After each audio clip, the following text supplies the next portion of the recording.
He watched from a distance as his Muslim coworker quietly rolled out a small mat during a lunch break. No one else noticed. The room was filled with chatter and coffee mugs, but in the corner, his colleague stood still, hands folded, eyes calm. Then he bowed. Then he knelt, placing his forehead on the ground. It looked strange at first, foreign, perhaps even uncomfortable to witness. But there was something about the stillness, the rhythm, and the sincerity that made him pause. He had always wondered, why do Muslims pray like this? What does it mean to place your forehead on the ground multiple times a day?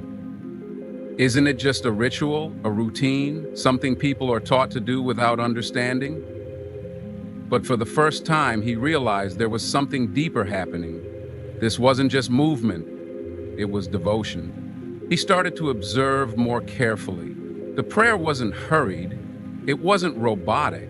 In fact, it looked like the person praying was fully immersed, like everything else in the world had faded for a few minutes. There was a kind of peace in it, a peace that couldn't be faked. He had never seen that before, not in meditation videos, not in yoga, not even in the peaceful moments of nature. This was different. He wanted to know more. Why stand, bow, kneel, and prostrate? Why 5 times a day? Why always facing the same direction? And how does someone feel so connected by repeating this daily? So he asked, and the answer didn't come in a lecture or a debate. It came in a story of a man named Muhammad, peace be upon him, who taught his people how to pray. A story of a night journey where he was gifted the prayer by God himself. A story of discipline, of heart, of faith. He learned that the prayer wasn't empty, it was full of meaning. Standing reflected respect. Bowing reflected humility. Prostration reflected absolute submission. The moment when a human being is physically closest to their Creator. And in those moments, Muslims whisper their needs, their gratitude, and their sorrow. It's not about saying words in a foreign language. It's about surrendering the ego, letting go of control, and remembering the one who created everything. And then it began to make sense. 5 times a day wasn't a burden. It was a reminder, a spiritual anchor in the rush of life, a chance to pause, reflect, reconnect, and recharge. It brought order, meaning, and calm. It was like watering the soul regularly. No wonder those who prayed always seemed centered, grounded. No wonder it brought peace in chaos. Prayer, he realized, wasn't just for the religious. It was for the soul longing to return to its maker. And this way Muslims pray was not strange anymore. It was beautiful. It was purposeful. And for the first time in his life, he wanted to try it too. He always thought prayer was just a tradition, something people did because their parents taught them to, a habit passed down through generations without much thought. So, when he saw Muslims praying, placing their forehead on the ground, he assumed it was just part of a religious culture, not something deeper. But one day, curiosity got the better of him. He decided to ask a Muslim friend, "Why do you pray like that?" The response was not defensive, not preachy, it was calm and sincere. His friend said, "Because it's the way our prophet, Muhammad, peace be upon him, taught us to connect with our Creator. Each position has a meaning. It's not just movement, it's submission, gratitude, and peace." That answer stayed with him. Later that night, he looked up a video of how Muslims pray. He watched as a man stood tall, then bowed in humility, then went all the way down to the ground. He learned that standing in prayer is about respecting the one who gives life. Bowing symbolizes recognizing God's greatness. And prostration The moment when your forehead touches the earth is the ultimate act of surrender. It's the point where a human being physically lowers himself to the lowest point, recognizing that before God, we are nothing but servants. And yet, in that act of total humility, there's peace, power, and connection. It fascinated him. All his life, he had searched for mindfulness, calm, and purpose. He tried meditation, breathing exercises, and quiet retreats. But nothing gave him what he saw on the faces of Muslims in sujud. There was something in that posture that spoke of comfort, like a child resting in complete safety. He began to understand that this wasn't about culture or compulsion. It was a spiritual language between the soul and its creator. And when Muslims repeated this 5 times a day, it wasn't out of obligation. It was love. It was remembrance. It was healing. In a world full of noise, this was silence. In a world full of pride, this was humility. The actions were simple, but the message was profound. To surrender your heart, your pride, your worries, and your hope to the one who knows you better than you know yourself. And suddenly, the way Muslims prayed wasn't just understandable, it was beautiful. It made sense. He used to think 5 daily prayers were excessive. How could anyone interrupt their day that many times? Between work, meetings, errands, and family, who had the time? It seemed inconvenient, maybe even restrictive. But then he watched a Muslim colleague excuse himself during a stressful day at work. The office was loud, tension was high, and deadlines loomed. But his colleague quietly stepped away. When he returned from prayer, his face looked calm, refreshed, even content. It puzzled him. How could someone step into such pressure, take a break to pray, and come back more focused? So he asked, "Don't the prayers get in the way of your schedule?" The reply came with a smile. "Actually, they help me manage it." That response stayed with him. Later, he researched the timings and structure of Islamic prayer. He was surprised to find how evenly the prayers were spaced throughout the day: dawn, noon, mid-afternoon, sunset, and night. Each moment carved into the daily routine like a checkpoint, reminding the believer to pause, breathe, and reconnect. In a fast-moving world where the soul is often forgotten, these 5 moments acted like spiritual anchors. He realized prayer wasn't interrupting life, it was organizing it. It created a rhythm of stillness, a pattern of peace that gave structure to the chaos. As he explored more, he learned about how Muslims prepare for prayer through ablution, washing the hands, face, arms, and feet. Even that, he discovered, wasn't just about cleanliness. It was a mental reset, a symbolic cleansing of stress and distraction before standing in front of the Creator. And the prayer itself, it wasn't rushed, it wasn't mechanical, it was deliberate, personal, and full of whispered words of hope, forgiveness, and thanks. He began to compare it to his own life. He often felt overwhelmed, pulled in many directions, lacking clarity.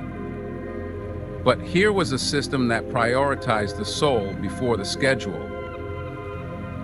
He began trying moments of silence, even mimicking some of the movements, just to feel what it was like. And to his surprise, it brought peace. It made sense.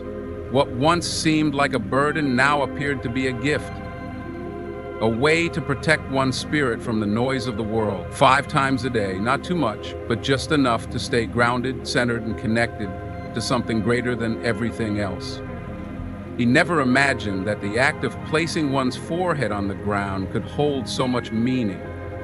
It looked simple, almost strange from the outside, but when he finally tried it, he felt something shift deep inside. Sujud, the moment of full prostration in Muslim prayer, was more than just a physical posture.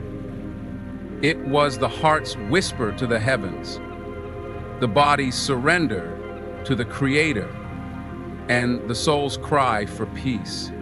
In a world that constantly demanded him to stand tall, be confident, and chase success, this was the first time he willingly, humbly chose to bow down. And that's when he felt true freedom. Not from responsibility, but from the weight of ego. He had seen Muslims pray before, in airports, parks, offices, wherever they were.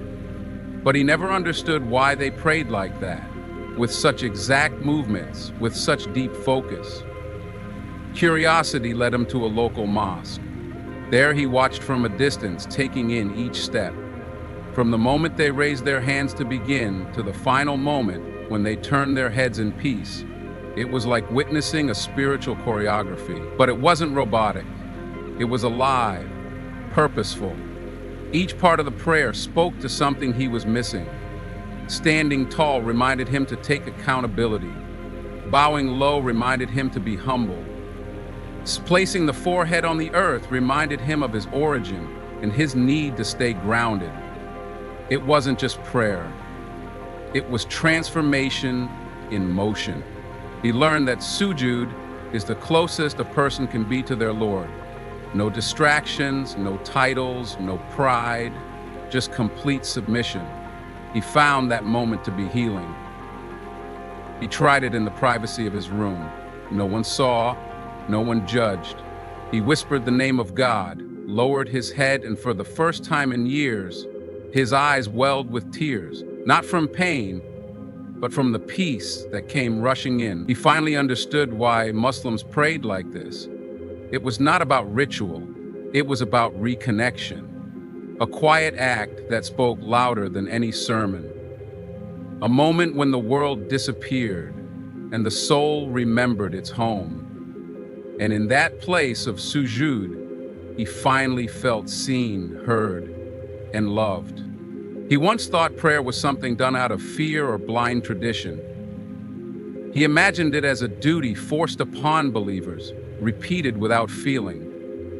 But the more he explored, the more he realized that for Muslims, prayer wasn't just an obligation, it was a lifeline. The prayer was not done because God needed it, but because the human heart needed it.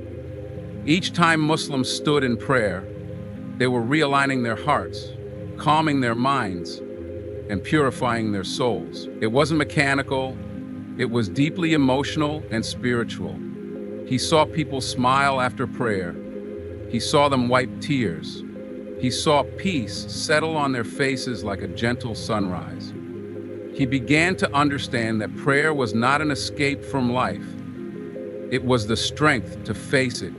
He met a Muslim man who once told him, "When I pray, I leave the world behind and speak to the one who controls it." That stayed with him.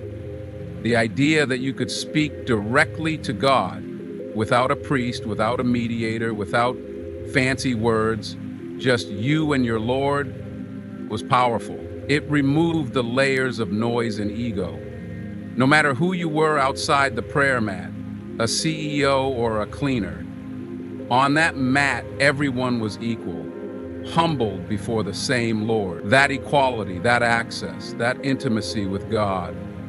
He had never seen it expressed so simply, yet so beautifully. What also amazed him was the consistency. 5 times a day, without fail. Whether in joy or sadness, in health or sickness, in wealth or poverty, Muslims turned to their Lord. And not just in their own time, but in the divine time. Before the sun rises, in the middle of the day, as it sets, and into the night. It was like the soul's clock ticking in harmony with the universe. Each prayer like a reset button, cleansing the heart from pride, anger, stress, and distraction. It reminded him of a heart that needs pumping to stay alive. Prayer was that pulse for the soul. He used to wonder why Muslims prayed like that, but now he wondered how anyone lived without it. Because once he understood the purpose, once he felt the peace it brought, he realized it wasn't a ritual, it was a return. A return to God, a return to self, a return to peace. He was used to dealing with stress by turning to distractions, social media, noise, entertainment, even long drives with no destination. But nothing truly quieted the storm inside him. It wasn't until he observed a Muslim praying in the corner of a quiet office room that something stirred within him. The man stood, bowed, and finally prostrated, placing his forehead to the ground in utter silence. No words spoken aloud, no audience watching. Yet the peace radiating from him was undeniable. That small scene planted a question in his heart. What is it about this prayer that brings so much calm? He started asking questions, watching videos, and eventually speaking with a Muslim colleague. Prayer, his colleague said, isn't just worship. It's our therapy, it's our connection, it's our recharge. That shifted everything for him. He had always assumed prayer was about seeking reward or avoiding punishment, but now he saw that it was about healing. It was about centering the heart in a world that constantly pulls it in 100 directions. Every movement in the Muslim prayer wasn't random. It had meaning. Standing tall was to face the truth. Bowing was to humble the ego. Prostration was to completely let go. And sitting was to reflect and be thankful. He tried it himself one night, no one around, just him and silence. He mimicked the prayer as he had seen.